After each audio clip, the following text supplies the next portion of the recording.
We are glad to have Dr. Leo Jiang. He is our alumni and now is an assistant professor in the Department of Electrical and Computer Engineering at Clarkson University. He's also a principal engineer at the Avangrid and RLC Engineering as a secondary appointment, leading the Grid Modernization Initiative in the power industry. He received his PhD in electrical engineering from our school at Washington State University in 2016. And prior to joining Clarkson, he was a research engineer at the GE Global Research Center from 2016 to 2020. He received the 2018 GE Dushman Technology Excellence Award for his contribution to differentiating GE products. And he joined Clarkson in 2020, and his research focused on renewable energy, grid integration, grid decarbonization, and data analytics for power system application. He has received an NSF Career Award in 2024. So with that, Leo, get back to you. Floor is yours. All right, fantastic. I really appreciate the opportunity. Like the EME 26 is sort of my home. I finished my PhD preliminary exam and the defense all there, and I attended a seminar like you guys in the room. So I'm definitely very glad to have the opportunity to speak with my colleagues from my home school here. So as Professor Saeed already introduced, so today I will be talking a little bit more about the renewable offshore wind, and there also is uncertainties in the power system operation here. I'm a full-time at the Clarkson. I'm part-time also at Avangrid and RLC Engineering, trying to help them with the grid modelizations, support them for the demonstration project with the new technology there. But today we will focus on work we do at the Clarkson. First of all, why we really talk about offshore wind, and when I was at GE, I took a picture, basically with Edison behind me there, and then we really think about, look at the history, where we are. From the 1880s, when Thomas Edison started the power grid in New York City, at that time, the power grid was 0% carbon-free. Then by 2023, we have about 40% carbon-free electricity in the US. Now we're targeting 2035, 100% clean energy or clean electricity by the Biden administration. Can we achieve the goal or not? Then I don't know at this moment. But then this is from the federal level. If you look at New York State also has a very ambitious goal for the decarbonization of the energy systems. We're targeting 6 gigawatt solar by 2025, indeed. Just recently, we hit the goal of 7 gigawatt, even before 2025. And we're targeting basically mandate 6 gigawatt energy storage by 2030. So that's one of the issues, reasons why I'm in the utility side and trying to help out for the grid modelizations, because it's just the goals are really pushing hard from the grid modernization with all the renewables and energy storage there. And related to today's topic, New York State, we're pushing for the 9 gigawatt offshore wind by 2035. If you look at the whole energy, the flow chart here, then you will see that the yellow and the green are definitely quickly rising there. Basically, the wind and solar will get more shares in the generation mix. But if you look at the New York State, this is where our projection look like. We want to decarbonize the whole energy system or decarbonization for the electricity system there. Here's where we are. Let me see if I can. Here's where we are in terms of the generation capacity in New York State. We roughly have about 43 gigawatt or so total generation capacities there. Primarily are served by the natural gas at this moment, and then coupled with together with the hydro and the nuclear. But if you look at the trajectory, in order for New York State, as an example, to hit the decarbonization goal that by 2040, and then that generation capacity need to be tripled. And then we don't know how to get there. I don't think it definitely is not an easy job.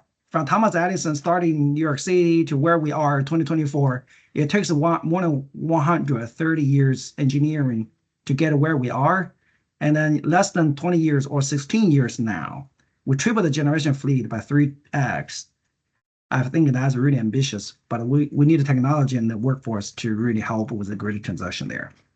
And if you look at this transition here, look at the New York State, what we are trying to target for, you just look at the onshore wind and offshore wind, for example. If you look at here, definitely offshore wind will play a critical role to help decarbonize the electricity systems. So the question I always ask for all my students or the power engineers, are we really ready for the massive energy infrastructure build out? So this is for the whole New York State, and then this is the look at a little bit. This is what I got yesterday. Just trying to make sure that this is most updated charts. Really focus on Northeast. Why I focus on Northeast? I think Northeast, the offshore wind really have unique features. I really want to talk about is the unique feature. Basically, if you look at all the offshore wind, like for example, here is really close to the Massachusetts, Connecticut, and the Rhode Island. If you look at here, this is the cluster of the offshore wind. They are really in the New York City and the Long Island bight, and then along the New Jersey coast. So that this share something in common. Majority of the offshore wind in the Northeast, they concentrate in this region. And then the unique feature of this is that they're also co-located with the load center. If you look at the Northeast part, the load center are in New York City, in Boston, in Philadelphia, and then that's where the offshore winds are also like the locations, or at least the areas are located, which is it's a great combination because you want to get the generations close to the load, so that way you can serve your electricity to the load more cost-effective way. So that's why it explained why the Northeast here started the offshore wind campaign like really in the early stage. I would compare to the rest of the U.S. territory. I think this is from the U.S. Department of Energy, the recent 2024 the offshore wind market report. I think probably everyone is very familiar with this. I think I will probably just want to say one thing is that if you look at the total pipelines, there's a lot of potentials in the pipeline to get the offshore wind, tapped to the grid, constructed, grid integrated. But of course, there's a lot of headwinds here. Particularly, if you guys follow the news, there a lot of offshore wind projects have been canceled. Indeed, in New York State. New York State, we had run the first solicitation in 2018 with 2 offshore wind approved. In 2020, another 2 approved. But suddenly, all the projects canceled because the higher interest rate and all the supply chain issues and others. So the developers doesn't really see the economics behind the offshore wind project there. Now this is just, if you look at this one, this I got last night, and if you look at that, May 2024, New Jersey, all the offshore wind project, they solicited, they all canceled. That just means that there's a lot of challenges faced by this industry to get the wind turbines to installed in the ocean and then really get it connected with cables to the onshore substation. There is a lot of challenges we're facing, that including technically or non-technical questions there or challenges there. But regardless, if you just look at the chart here, the future is bright. Definitely has some rocks along the way to go, but with the technology and also the policies and the workforce, I'm pretty sure we will hit the target some days. So this is where we are for this. Let me see. So for today, this is basically the status for the offshore wind. But for today's talk, I will be primarily focused on first some ongoing efforts for grid integration with offshore wind resources. I will using some current effort we have here as an example there. Then when you have the offshore wind tapped to the grid, we are facing a lot of challenges there. We also needed the testbed, the power grid testbed, to design and test the new technologies of the renewable energy resources and the energy storage in the power grid operation. The third part, I probably will talk about some the technologies or under development, or we already developed some preliminary versions or something that are really trying to manage the uncertainties from offshore wind resources in the grid operations there. That could include in the uncertain reserve design, operational energy adequacy technologies there. They could also be including the improved offshore wind forecasting and how what is the means if you do the investment in the to improve the offshore wind forecasting there. What is the economic benefit there? So we'll go into the first part, which is the some of the ongoing grid integration of offshore wind resources there. The first example I will show is this one is the we work with the NYSERDA in the New York State, the research R&D agent here. Basically, we're really trying to help the New York State to solve the technical challenges for the grid integration of the offshore wind. Clarkson indeed started this work in 2018. That it was almost, I think that's the first the offshore wind grid interconnections they study basically in the US, and Clarkson started that. That was 2018 to support the New York State to solicit the first 2 offshore wind projects tapped to the New York City and Long Island region here. Along the years, that's from 2018, now it's 2024, it has been 6 years. New York State, we're really trying to target to solve the 9 gigawatt offshore wind, the grid integration issues there.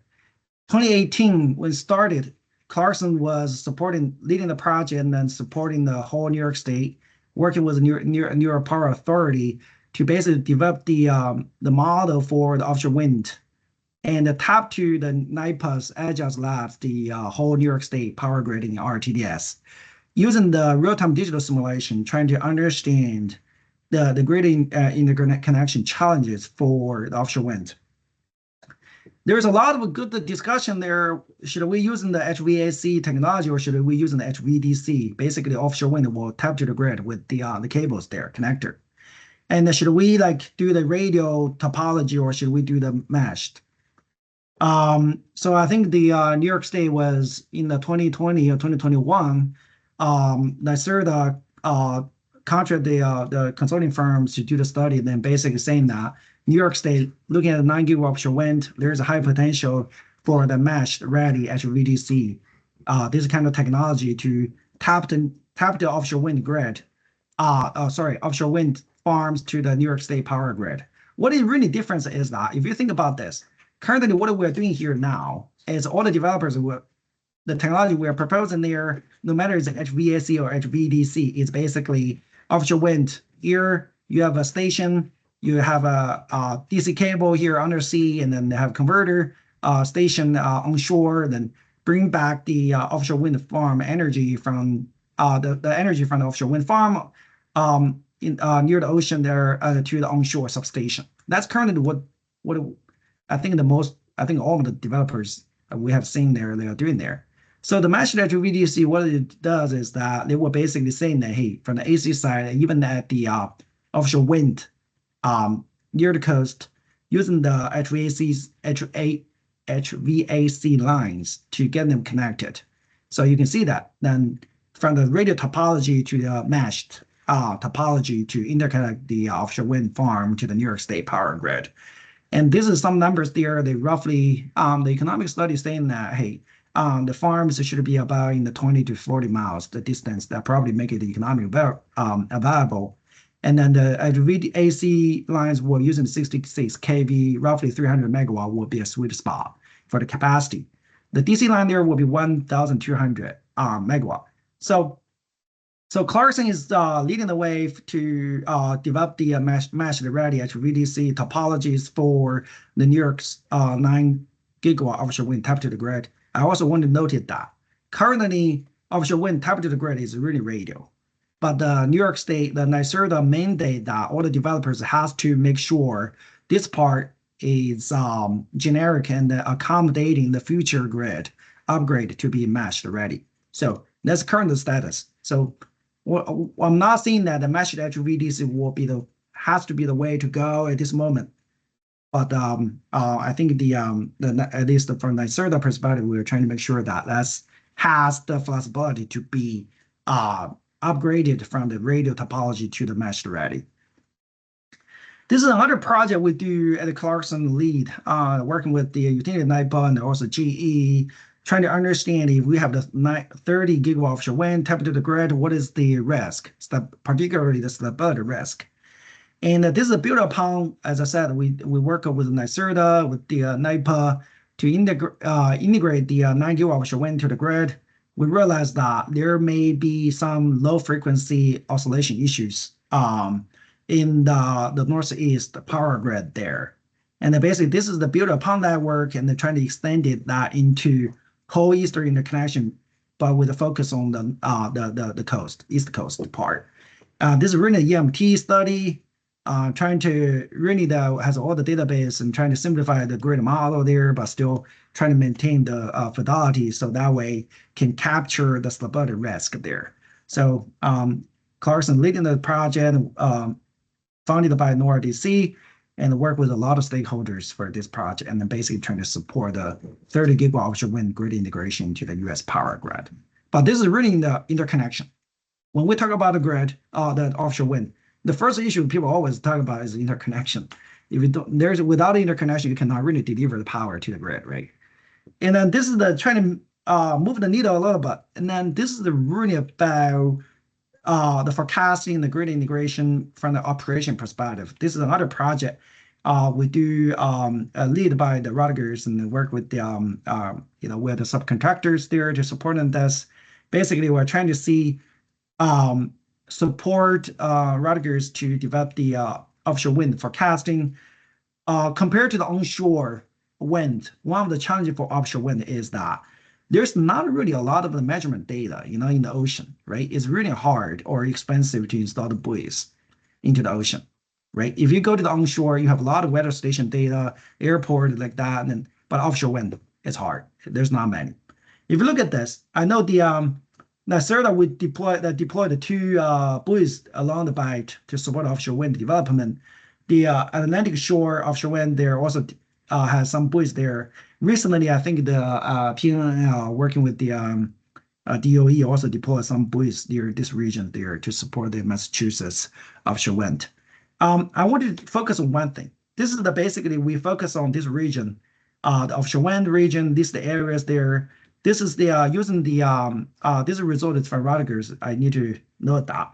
So basically, my partners there, they using the state-of-the-art numerical weather forecasting engines, trying to forecast how the wind speed will look like in that regions. If you look at that, all the wind speed, they are pretty, that these almost in a similar way. What it really means is that the offshore wind, they are so clustered. They are highly correlated. The correlation will really give us some trouble. The reason is all your renewable, the diversities really help us to manage the grid well, but the correlation give us some trouble. Correlation means that you have low wind, high wind, same time. Oh, sorry. You have low wind for all the wind farms the same time, high wind at the same time. That will really create some trouble for us to make sure that the grid has maintain the reliability to support a load. When you have the high offshore wind tapped to the grid, retire the traditional generators. So this project, and then I also want to mention that there is some of the diversity here. If you look at this is the regions here. They are primarily for the New York City and the Long Island bight and along the New Jersey part. And then there are some of the curves here. This for the 3 regions near the Massachusetts. So basically, the further away, the wind farms, they have more diversity. So that's a good thing. But that also means that we need to coordinate New England, New York, and the PJM regions to support the grid operation, which is, I think, it should be more coordinated, different among the different RTOs and ISOs there. So this is the other project. And then for these seminars, I think there's a lot of ongoing projects about the interconnections transmission planning. In my opinion, that's where the pain point now for the offshore wind, the grid interconnection part. But I want to be a little bit more proactive. And I want to talk about if the offshore wind tapped to the grid, and what is the challenge for the grid operation. So this is a little bit ahead of the rest of the region, the rest of the US for offshore wind. So basically, we're talking about the offshore wind in the grid operation there. Why this is the grid, the offshore wind uncertainty or the correlations would be problematic in the grid operation. I'm using the New York system as an example. We have a day-ahead market, we have real-time market, we have real-time, real-time market has two parts, real-time commitment, real-time dispatch. Day-ahead market, we have 24 hours, basically look ahead. Real-time market, you can think about as 2.5 hours look at. And particularly, all this grid operation currently now is based on deterministic. So basically, we are only using the averaged renewable to clear the market there, to dispatch the generation resources. And all the contingencies, all the rest, we say, hey, we need to use the operating reserve to manage it. Now, this is currently the structure for New York system, how this operating reserve are managed. Basically, we have divided as 6 regions here. I would say region, yes, areas. And each areas will make sure that we have 10 minutes spinning reserve and 30 minutes total reserve that to maintain the reliability. But this is the mandate by the NERC and the NPCC and the New York State Reliability Council. But all this current practice is based on the single largest generators in New York State territory, which is the 1.3 gigawatt, the nuclear at Oswego here. So basically, what do we do there at New York State currently is that we procure 1.3 gigawatt, 10 minutes spinning reserve, 10 minutes of reserve, 2.6 gigawatt, 30 minutes reserve. That reserve traditionally was designed for the generation contingency. It has not really been fully integrated the renewable uncertainty in the grid. But if you look at the, we did some benchmark and saying that, hey, if we have the forecasting of the offshore wind compared to the real measurement data we have in the lease area for offshore wind, this is the statistical analysis for the forecasting areas. If you look at this, a lot of the time, like for example, this region, the forecasting areas is larger than 1.3 gigawatt. Your contingent reserve. In other words, your power grid, when you schedule the generators, dispatch the generators, have some standby resources like spinning reserve or 30 minutes total reserve there, they are not really sufficient to accommodate the 9 gigawatt offshore wind forecasting uncertainties. In other words, your grid may have in jeopardizing in terms of reliability. So because of this, the uncertainties there that will impact your reliability. Keeping the lights on is definitely number one for all the utilities, as far as I know, right? And how can we do that? Definitely, we need to propose or design the new technologies. We also need to test these new technologies to make sure that we can really manage the offshore wind uncertainties in the reliable grid operation. Then, how should we design? How should we test it? Before I talk about the new technology there, I want to talk a little bit about the activities here at Clarkson, how we are developing the New York State Power Grid testbed to really, test the emerging technology, make sure that whatever we develop is already being tested with realistic power grid. Not only now the power grid, we need to have the future power grid, the look ahead power grid in the 2030, 2035, make sure that grid scenarios are more realistic, aligned with where we were getting to. So this is the testbed, why we do so. Now, if you look at the testbed here, this is really the, I don't know why this slides stopped. Give me a second. My apology for that. Let me repull my slides here. Automatically closed for some reason. My apologies. So if you look at this is the one of the testbed that we did. This is for the economics, the testbed. Basically, the testbed that we did for the whole New York State is we have a long-term generation capacity expansion up to the year 2040 and the year 2050 to really study the New York State, the Climate Act. And within this testbed, we also have the short-term market behaviors. So basically, you can think about as the security constraint unit commitment and the economic dispatch to mimic that they had in the real-time the grid operation there. This project, this testbed has been used to support quite a number of projects that in my research group, that including the project funded by NSF, by the NORDC, or directly funded by the New York ISO. this testbed basically we will model the CLCPA. CLCPA is a climate law in New York State that mandate by certain years how much renewables we need to achieve, and even the carbon emission goals there.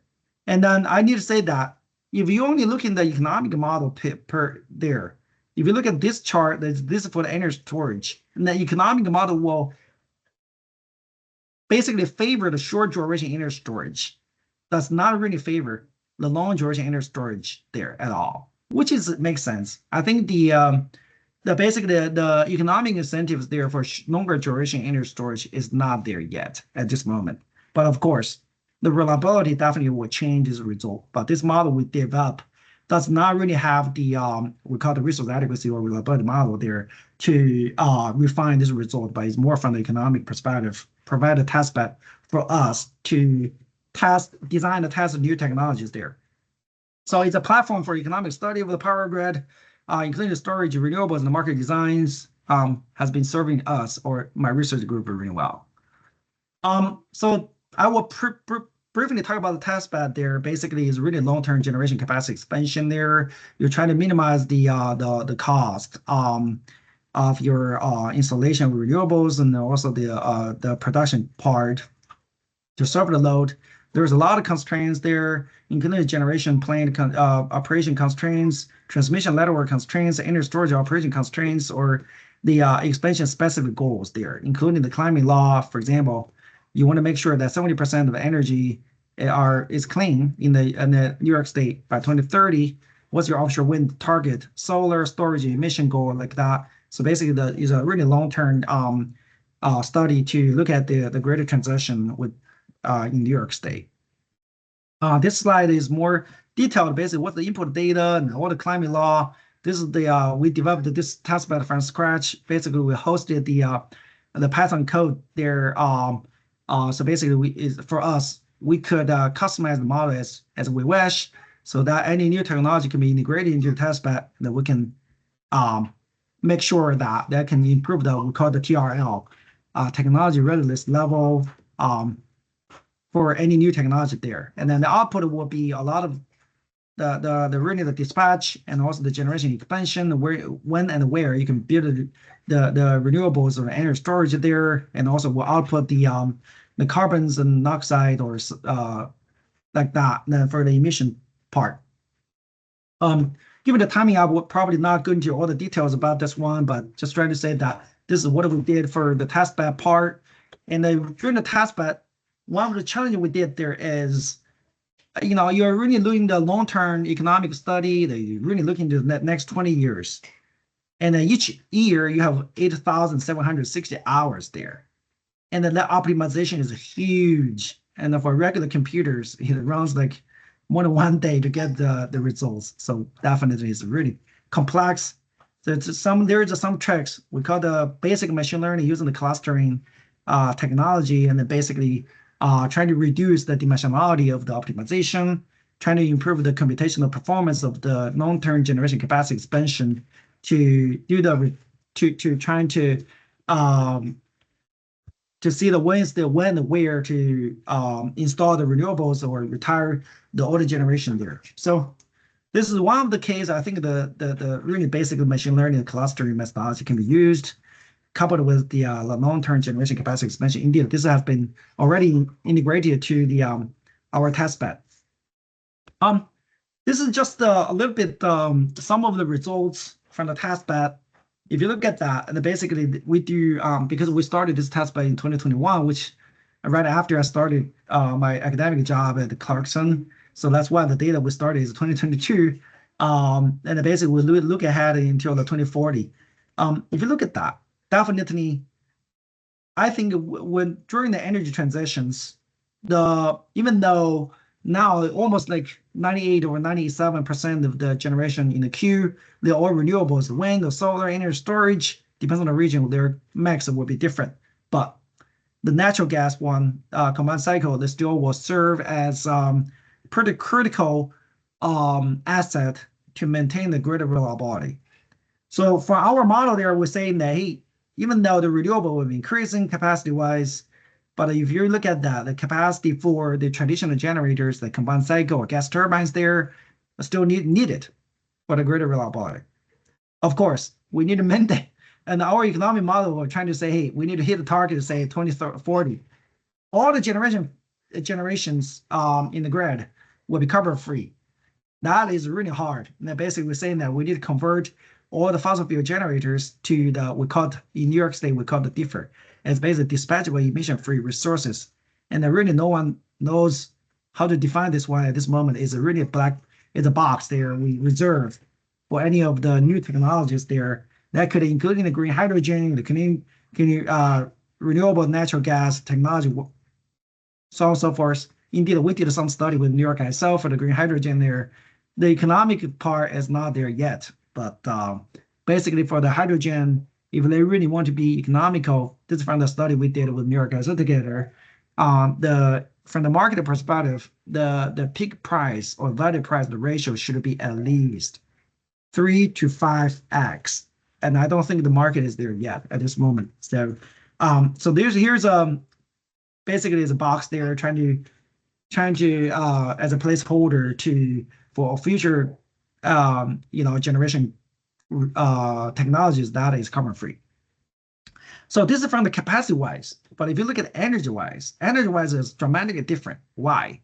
Because energy wise, the renewables, even though we have, let's say you have 9 GW offshore wind, but the offshore wind in New York State, the capacity factor is only about, it's fairly high. It's only about 40 to 45, roughly in that range.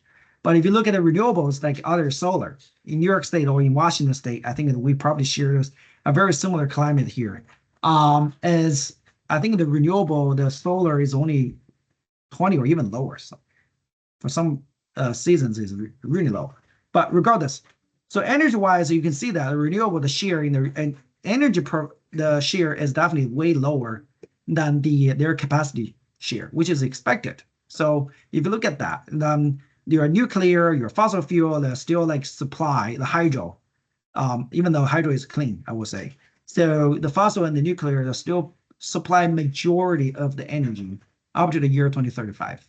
Now after that, you probably will get more, because New York State, we're trying to be ambitious. You have 9 GW offshore wind, 6 GW energy storage, like more than 10 GW like solar. Definitely, they will serve some of the load there with the electricity there. But still, when people talk about grid transition, they thought you will flip the grid in a short time period to be all renewable based. I think it takes a long time to go. Really from the energy perspective. So this is from the test part. I also want to mention that some of the results here, this is really the, we are still in the process of trying to refine the test bed to be more close to aligned with New York ISO's model there. One of the part, if you look at this, right, this one, the onshore wind is, that bands the wind is larger than the offshore wind, sorry.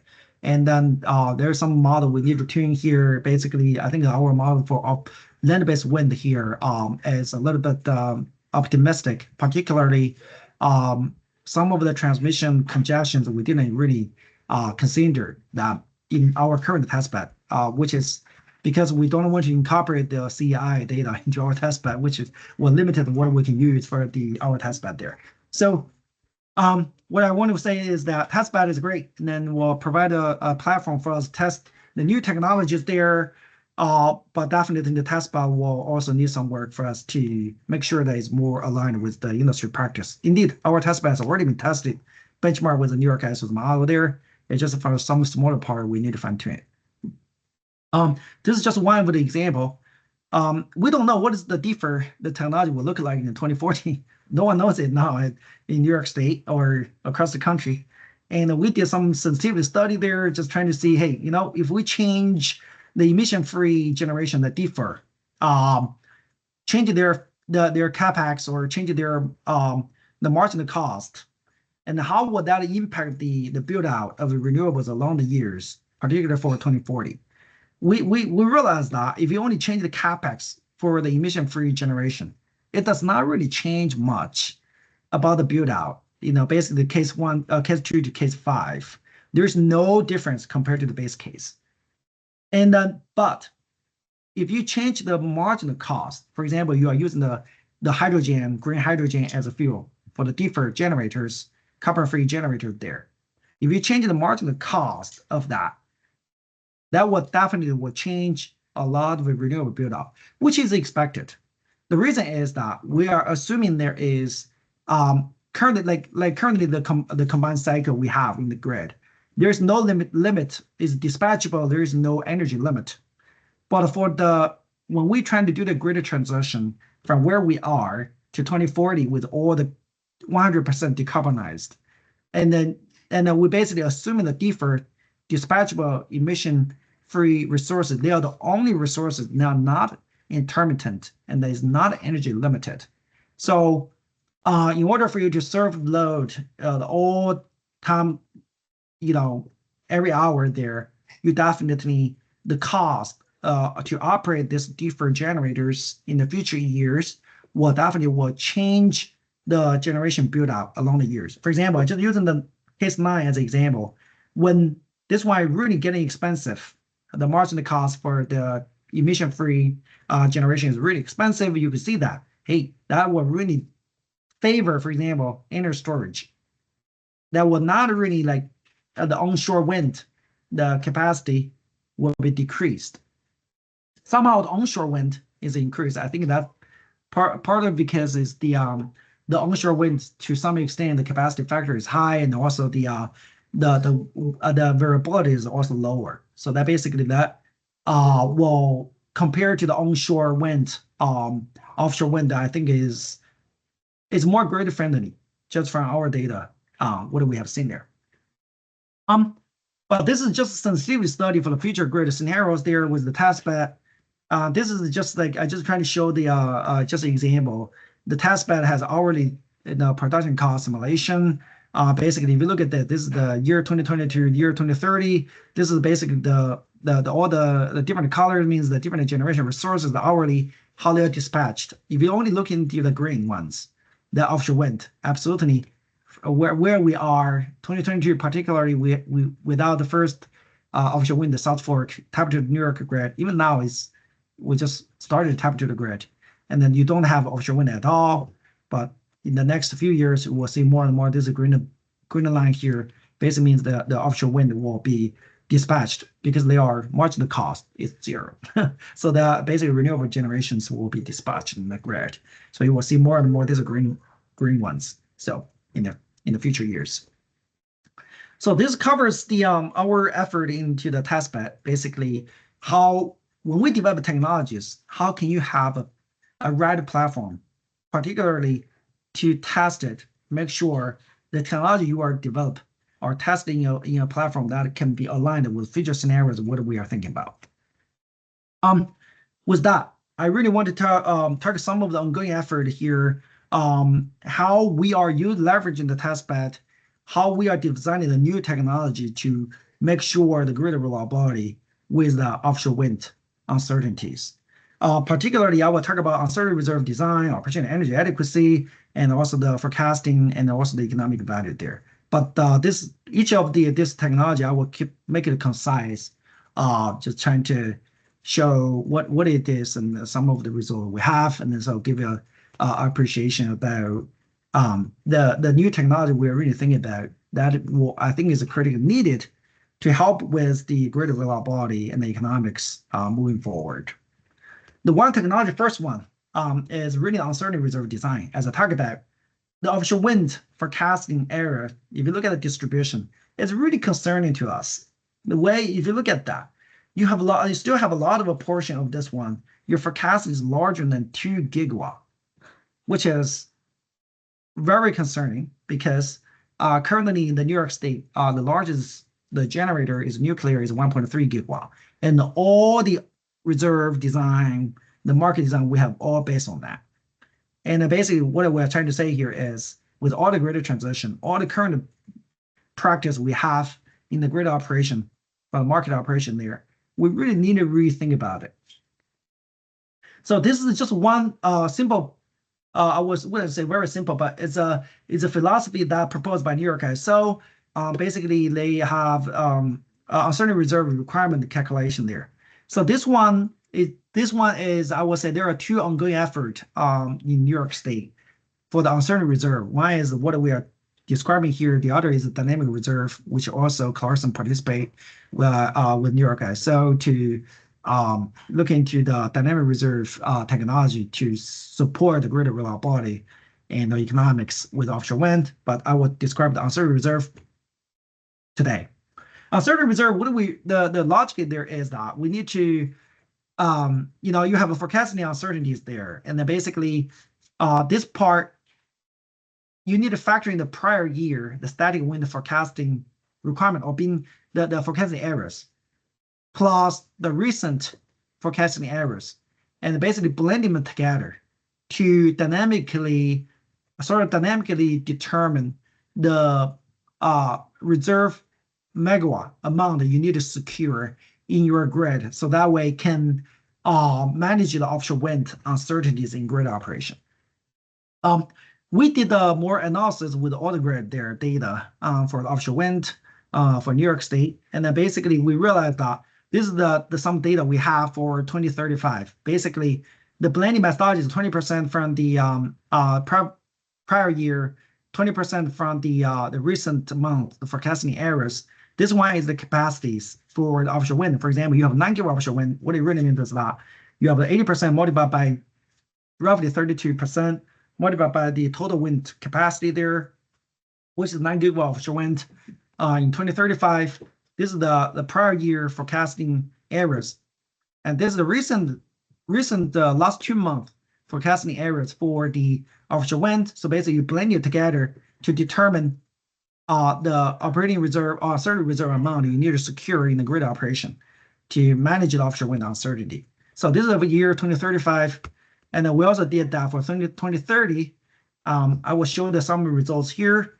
Basically, this is some of the results we have. Just trying to look at this. Of course, your offshore wind, each month your wind resources will be different, and we realize that. And if you look at that, the winter time in general, the wind is higher. In the summertime, the wind is lower. Because of that, the reserve, uncertainty reserve amount, if we follow the current practice we are thinking about in New York State, or at least potential solutions here, is you look at this, the uncertainty reserve we need to procure depends on how much risk you want to tolerate. You really want to be more conservative, saying that I need to, secure the 90% of my reserve for the offshore wind uncertainty, but you need to also pay a high amount of that money to purchase these resources. This is almost like more than 2 gigawatt. I don't know how the ratepayer like us can afford this. But of course, the grid operator can have the option saying that, hey, I want to be more risky. I'm a risk takers. So I don't really consider all the forecasting areas of offshore wind. I only want to do the 70%, means that I still have a 30% of the chance that the reserve I procured in the grid in the power grid operation will not really accommodate the last 30% of the forecasting errors. That means that you have some risk. The risk could mean you don't have sufficient generations or resources to be online to compensate the under forecasting of the offshore wind. So if this is the basically each month, this is what we study for year 2035, and also depends on your risk, how much risk you're going to take, and you can determine the reserve amount you want to procure to manage it offshore wind uncertainty. I need to make one thing clear. The uncertainty reserve will be procured in addition to the continuing reserve for greater reliable grid operation. That's currently probably that's more from the reliability perspective. That's probably the best way to do that. If you think about this, you need to procure about 1.5 gigawatt uncertainty reserve on top of the 1.3 gigawatt 10 minutes reserve. I mean, the cost will be really high. So that's the concerning to the grid operators. We did the seasonal variabilities of the uncertainty reserve and realized that the summertime, because the production is lower and your reserve amount will be lower, but definitely in the winter and the fall, will be high, which is concerning to us. Is also in the winter and in the winter season, the New York State, we are trying to move from the summer peak to winter peak and roughly in 2030, which means that we are concerned about that. So basically, if the grid operators, they want to lower the uncertain reserve procurement, basically don't take more risk. They're really ignoring the tail offshore wind forecasting errors in grid operation. Then you will have more loss of load risk. And then how can you visualize the loss of load risk? How did you make this is situation awareness to provide that to the grid operators to take some actions there? Then that's another technology we are developing here at Clarkson, which is I call the operation energy adequacy. Is really looking at the grid operation perspective, but trying to provide a situation awareness of grid operational risk due to the forecasting uncertainties. Like that could be in the wind, solar, or offshore wind. But what we do there is basically you have the generation force outage, for example. We have been using that for the long-term reliability assessment for power grid in the planning study, for example. But this same framework can also be customized for the grid operation perspective. You basically have consider a force outage rate of generators, force outage rate of the transmission lines. You have the probabilistic load forecasting. You have probabilistic offshore wind forecasting, for example. And then the grid operator will do is that they will do the market clearance using the security constraint unit commitment or using the economic dispatch or RTC's real-time commitment then to commit the generators to meet the demand. But as I said, this part is really deterministic. We really don't factor in this uncertainty into the market clearance at all, at least for the current practice. Then we could create a separate tool, which is not existing now in the control room. Indeed, we work with New York as a closely for this one, is can we factor in the uncertainty of the renewables and also the contingency of the generators and the transmission lines. And then we have the methodologies here. The traditional way, we look at the GE Mars, the reliability assessment tool, they're using the sequential Monte Carlo simulation. The recent people also using Markov chain Monte Carlo, and also you can use more advanced data-driven methodologies. I will not really go into the details. Basically, what you can do there is you will, from the grid operation perspective, you will provide additional reliability tools there to quantify the loss of load probability in grid operation. That could loss of load hours or expected unserved energies in the grid operation there. Basically, if you look at basically saying that, hey, what's the probability for the load that fall below the reserve and also the committed generation resource of the capacity there. So that tool will provide a situation awareness of the grid operational risk due to forecasting uncertainties. And indeed, we leverage the testbed. And then we did the study for the year, the New York State power grid in 2022 with all the detailed generation fleet in New York State. And then we realized that the peak load, 2022 peak summer day, the loss of load probability is only 1.5%. But this is the peak load, which is high risk day. If you do the averaging, this number will be significantly lower. It's pretty low. We did that for different seasons, and then peak load at different seasons. This number other seasons is 0.0 point something, pretty low, which is great, which is the expected.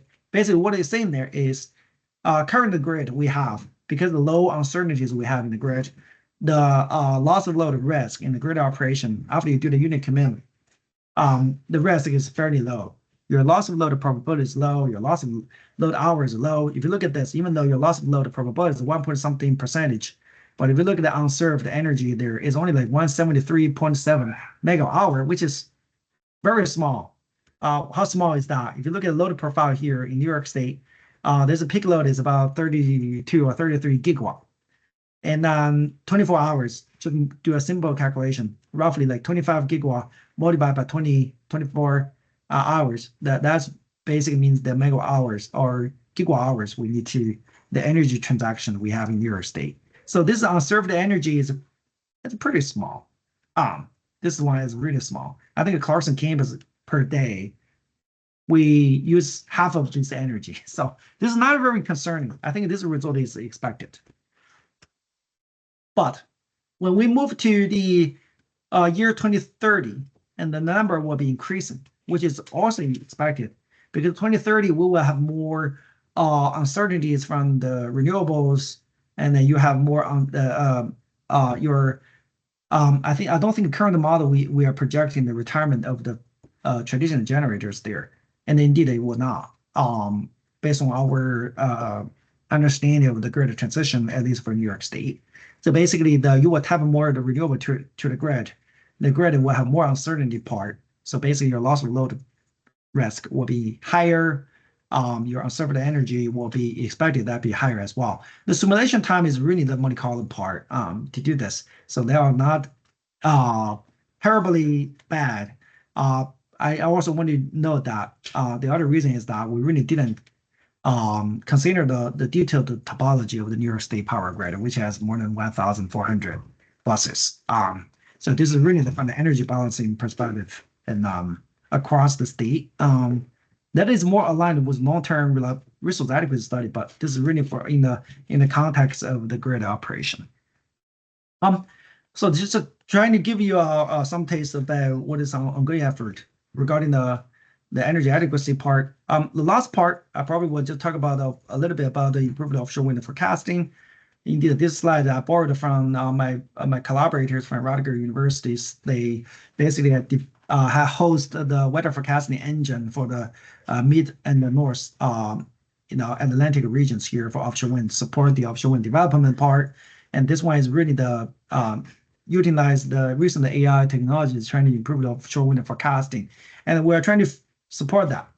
This is the result we did. So basically, you are saying that if you improve the forecasting of your offshore wind and the reserve, basically look at this one. Let me see. The reserve, basically the AI are use Rutgers weather forecasting engine there forecasting.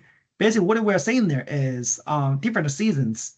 If you improve the forecasting, your reserve you need to procure in the market will be decreased. The better forecasting you have, the lower reserve you need to have, uncertain reserve, to manage the offshore wind uncertainties in the grid operation. And this is compared to the persistence and also the numerical weather forecasting methodologies. We realized that the AI piece will be able to improve the offshore wind forecasting, at least in the first short term, in the first 6 hours. So, and then this will reduce the uncertain reserve procurement amount. And this is the reserve price in New York system in the last 5 years. We analyzed that. And then we translate this reduction of the reserve amount into sort of like dollars there. So basically, we saying that, hey, if you improve the offshore wind forecasting, then you will reduce from the reserve procurement perspective, you could reduce roughly saving the cost by roughly like 12% or 13%, depends on the benchmark methodology you are using there. So this is from the reserve perspective. I think that basically, conclude basically some of the technical part, what we are doing, or what I would say, what the Clarkson is doing to support the offshore wind grid integration and grid operation. And my conclusion here is really not a conclusion from a technology here. I just want to share some of my my thoughts or some of my opinions here. So when we talk about the grid integration of offshore wind, we need more and more new technologies, from the planning to interconnection to grid operation. And people always think about, hey, when we do the grid integration of offshore wind, it's really the planning and the interconnection issues. But just because the uncertainty and variability of offshore wind, the grid operation, should the market design and others should be kept up as well. So that part definitely cannot be overlooked. I also want to say that uncertain reserve, operation energy adequacy, or improved offshore wind forecasting, that's what I talk about today, I think is part of the solutions to manage the offshore wind uncertainty in the reliable grid operation. I think this is only part of the solutions. We need a lot of other new technology to really make sure the grid maintain a reliability during the grid transition. At last, I think it's you who will make the power grid with offshore wind more economics and reliable. I think as a human will make this technology mature and then to support the grid transition there. So with that, I think that concludes my seminars here. I'm just so happy to talk with you guys because the EME 26 was room I'm very familiar with. With that, I probably will open for any questions or any other discussions or share your thought or your feedback to the work we do here at Clarkson to support the offshore wind, the grid integration here. Yeah, thank you, Leo. That was great talk. We appreciate that. So maybe let's go to people online. So is there anyone has question? Please unmute yourself and ask the question.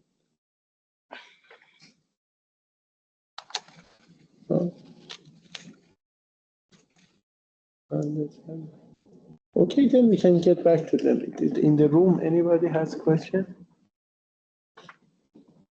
Yeah.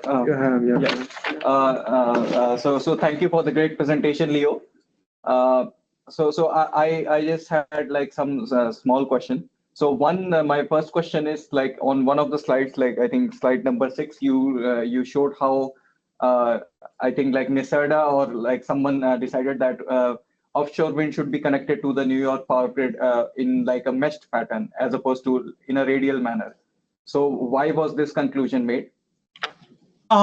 Yeah, that's a really good question indeed.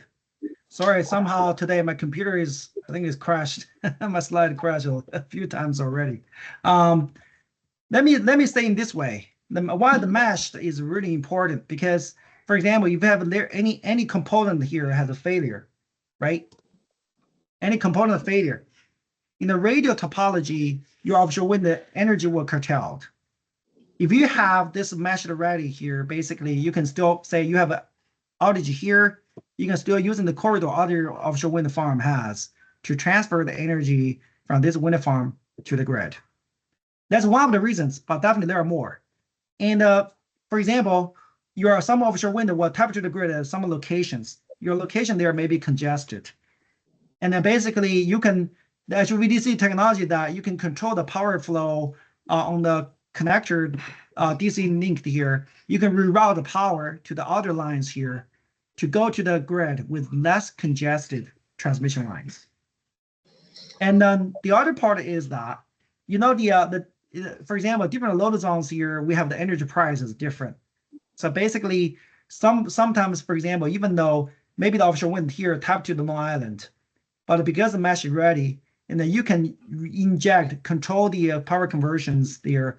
You can inject the power maybe through other corridors to go to New York City. So basically, you get a better price there. So there are many reasons. So the mesh ready could help. I think there, at least from a few perspectives, right? You can mitigate the wind curtailment when there's an outage of the device connectors here.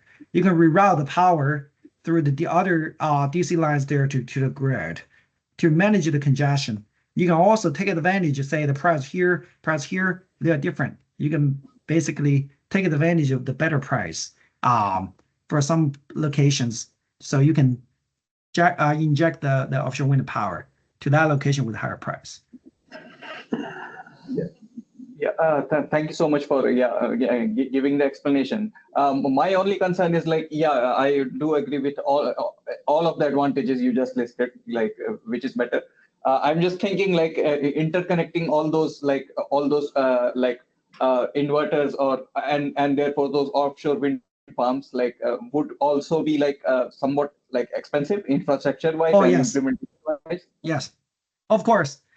When you have more devices here, you're definitely getting more expensive. I think the question here is that your benefit outweighed your additional expense, right? That's why I think if you are interested, I can send you the report. Basically, that's why the recommendation from the consulting firm to the New York State is saying that the connectors will be, you will not overrate it. This one, 300 megawatt probably is a sweet spot capacity there. And the voltage level is 66 kV HVAC lines there.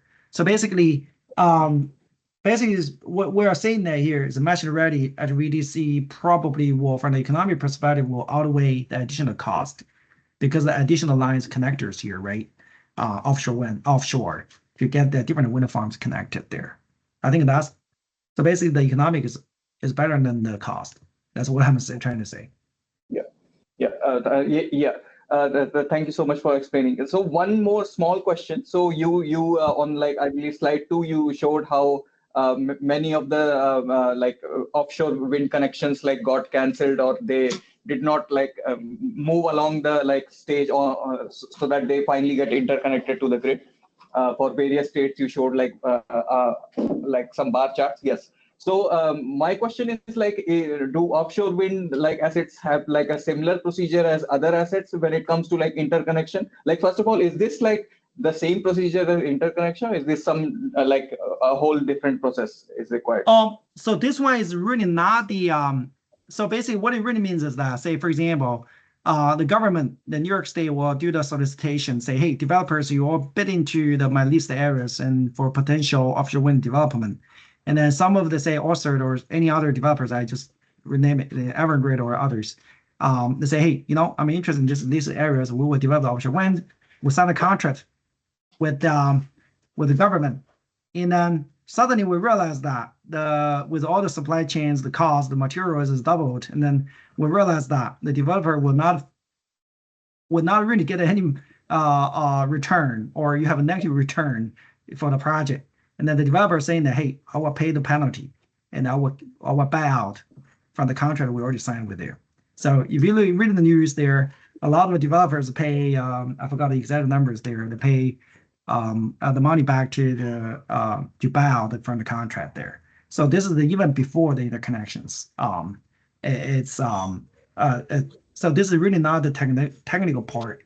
It's really the contract with the government at this moment. Yeah, thank you so much. Yeah. So if you look at the chart here, there's a lot of headwinds there, right? Offshore wind is not easy at this moment. Okay, we can have one more question, and yeah, because we're almost 10 minutes past the time. Thanks for the presentation, Leo. And I believe at some point when you were discussing your testbed, you showed a cave. I think you were making cluster by the K-means. Can you go to the slide, please? I have some doubt there. Are you talking about this one? No, the cluster making by the K-means. I think we went past. Oh, this. Oh, you're saying the clustering. Yeah. Yes. So you already said that the errors or the uncertainty in the forecast is around 20%. Can you hear me? Yep. My apologies. You probably need to listen better because I have a background noise here. You want to? Yeah, you can. Can you hear me now? Yes. Yes. So you said that uncertainty in the forecast as of now, it's around 20%. As far as I could see the data. So when you said forecasting, yeah, this one. So okay. Previous 2 months rolling wind forecast when you showed the data there, it was around 20%. And when you're trying to fit the K-means, it's actually, I mean, K-means is a good approach for the table-based data. But then when you have this much uncertainty in your forecast and then you're trying to fit it there, and because K-means can cluster, it can cluster pretty good. So their decision bound is quite flexible there. So I think you're propagating a lot of error there. How are you dealing, or why did you pick that particular method? I had some doubts there. Right. So I think there are 2 questions here indeed. This is the reserve is really for the grid operation part. And this is the 20% is indeed. This is the New York SO did a study and then determined that basically probably 80% and 20%, that probably is the best combination, is better combination to factor in the historical forecasting areas plus the recent forecasting areas, because your technology is improving as time goes by. And then that basically just do not want to bias any part. And then 80%, 20%, that's for the blending, basically the historical forecasting areas with the recent forecasting areas, that to come up with the uncertainty reserve amount we need to procure for the reliable grid operation. The K means the clustering is a different. clustering, we are basically using the historical profiles to do the clustering. We really didn't focus on the offshore wind forecasting errors there. Another one is currently the practice in the industry is we will be using, say, 1 year's offshore wind profile and just using that for the future years, or we're using the profile the shape and do the Monte Carlo sampling to generate the profiles for future years utilization. So basically the clustering part, we're using the historical profiles. We're not really using the forecasting errors there.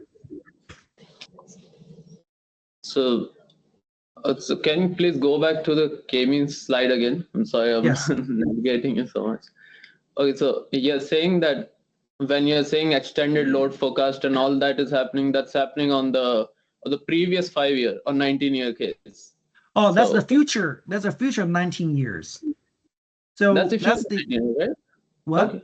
So that's what I thought. I thought that's on the forecasted data. That's not on the historical data. Right. So I need to say one thing. The load is forecasted, but your wind is not forecasted. Your offshore wind profile is you only develop your offshore wind profile based on your projected capacity you have.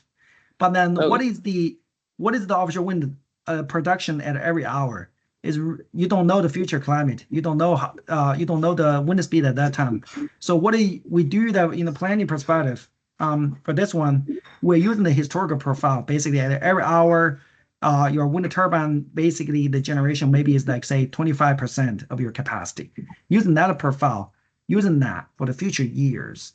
So the wind production part, in the planning study or in the long-term planning, we don't really do the forecasting. And when I say the forecasting is really projected the capacity plus the wind shape or production shape there.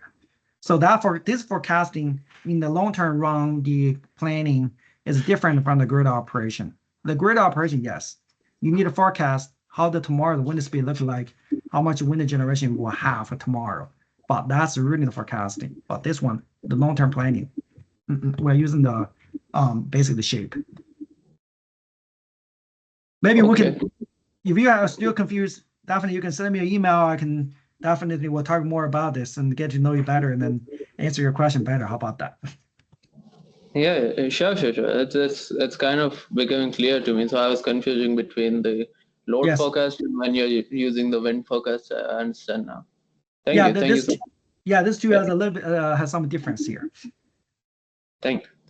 Okay, thank you very much. Yeah, we are getting 15 minutes over time, so respecting Dr. Liu's time, let's stop at this point. So thank you very much for excellent seminar. We really appreciate it. Yeah, thanks so much. I really appreciate the opportunity here, and then just speaking with my colleagues and my professors and the other students at the Washington State University. Go Cooks.